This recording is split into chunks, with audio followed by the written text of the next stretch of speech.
Bonjour et bienvenue dans ce nouvel épisode de Psychodream fait tout et n'importe quoi, une émission de masturbation intellectuelle car les neurones aussi ont le droit à l'orgasme.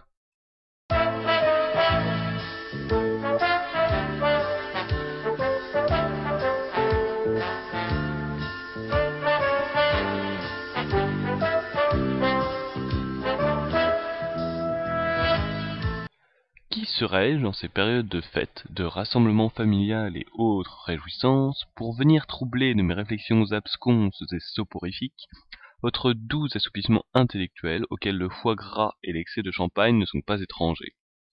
Non, définitivement non, je ne souhaite pas jouer les rabat-joie et vous propose donc une émission au ton plus léger qui abordera l'un des phénomènes constitutifs du web qui, s'il n'est pas directement lié aux jeux vidéo, ne manque pas de toucher la plupart des illustres vidéomakers. Usul Master, Sizepack, Real Myope, Cœur de Vandale et même le joueur du grenier, tous ont déjà été victimes de l'animal aussi fascinant que mystérieux dont nous allons parler aujourd'hui, le troll. Qu'est-ce qu'un troll ? Qui se cache derrière ce mot qui incarne à lui seul tout ce qu'Internet peut engendrer de nuisances et de dérives ? Le troll n'a pas une définition unique.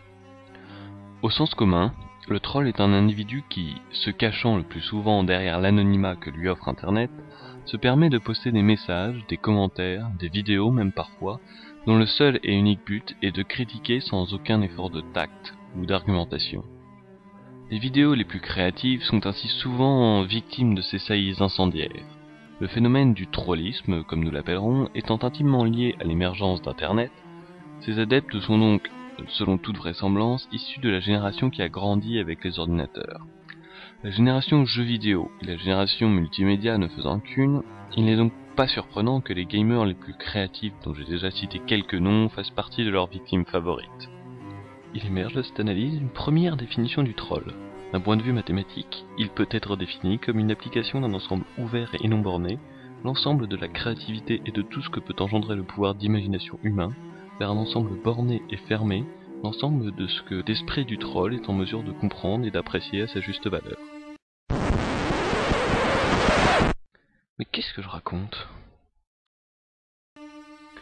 Pour continuer sur le registre scientifique, le fonctionnement de l'esprit d'un troll peut être soumis à une interprétation sémantique.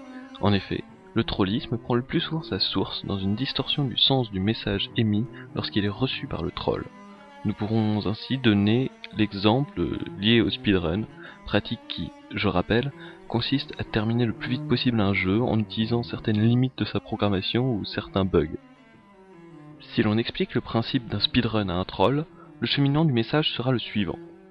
Message entrant. Le speedrunner exploite le fonctionnement du jeu et cherche à en exploiter intelligemment les failles. Analyse du signal dans l'esprit du troll. Message sortant. C'est cheaté ! Cependant, ces définitions scientifiques ne sont pas les seules. En effet, d'un point de vue freudien, le troll est un individu qui décharge sur le net ses pulsions libidineuses exacerbées par un conflit d'Oedipe mal réglé.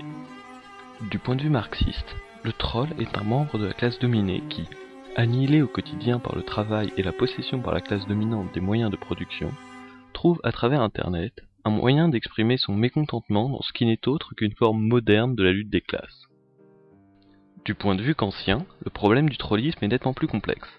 En effet, ce philosophe ayant consacré une œuvre entière, critique de la raison pure, à définir la portée des facultés cognitives humaines et à cerner ce qui est accessible à notre raison, il serait fort contrarié de découvrir que les trolls n'accèdent en réalité pas à grand chose et que ces individus ne parviennent pas à cerner quoi que ce soit, constituant ainsi un fulgurant contre-exemple à l'ensemble des conclusions auxquelles il a pu parvenir. Le troll est le plus souvent anonyme. Par conséquent, il reste un être assez mystérieux. Son habitat naturel, ses coutumes et ses mœurs nous échappent encore. Les trolls féminins existent-ils ? Si oui, les trolls se reproduisent-ils entre eux ? Ce sont autant de questions auxquelles je serais bien incapable de répondre. Le troll semble ainsi destiné à rester à jamais incompris. Mais trêve de plaisanterie. Noël ou pas, il convient tout de même de faire une analyse un tant soit peu sérieuse de ce phénomène qui pollue tous les forums et tous les sites ayant le malheur d'autoriser les commentaires. Je vous entends déjà protester, certes, je trahis mon engagement et m'apprête à ternir vos fêtes de mes discours fumeux. Mais peu importe, si cela n'est pas à votre goût, je vous laisse retourner à votre dinde farcie et à vos marrons glacés, je ne terminerai pas cette vidéo sans quelques réflexions sérieuses.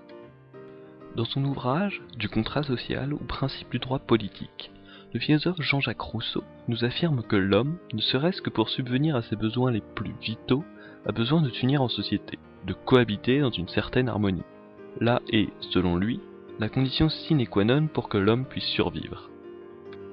Ainsi, le troll, qui ne respecte aucune convenance, aucune règle élémentaire de la vie en société, brise ce contrat social et refuse de s'intégrer dans la communauté. N'est-il donc pas un homme? Serait-ce là l'origine de son appellation? Comment est-il possible que cet individu refuse ce contrat social qui, selon Rousseau toujours, nous est bénéfique à tous? L'explication est, selon moi, à chercher du côté d'un second philosophe, Jean-Paul Sartre, père de l'existentialisme.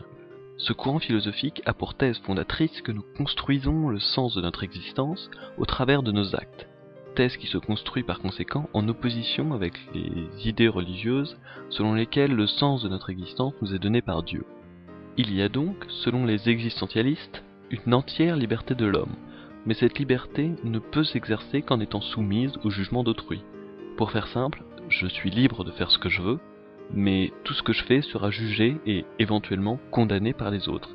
C'est le sens premier de la célèbre citation « L'enfer c'est les autres », qui signifie non pas que c'est vraiment relou quand ton frère te pique ton ordi alors que tu veux jouer à Call of, mais bien que nous devrons rendre des comptes pour nos actes auprès de ces autres. Et c'est là que nous retrouvons nos amis les trolls. En effet, l'anonymat que permet Internet soustrait l'individu au jugement d'autrui. Caché derrière un pseudo, le troll peut échapper au regard des autres et ainsi profiter d'une liberté cette fois-ci totale, laissant apparaître les plus déplorables aspects de sa personnalité.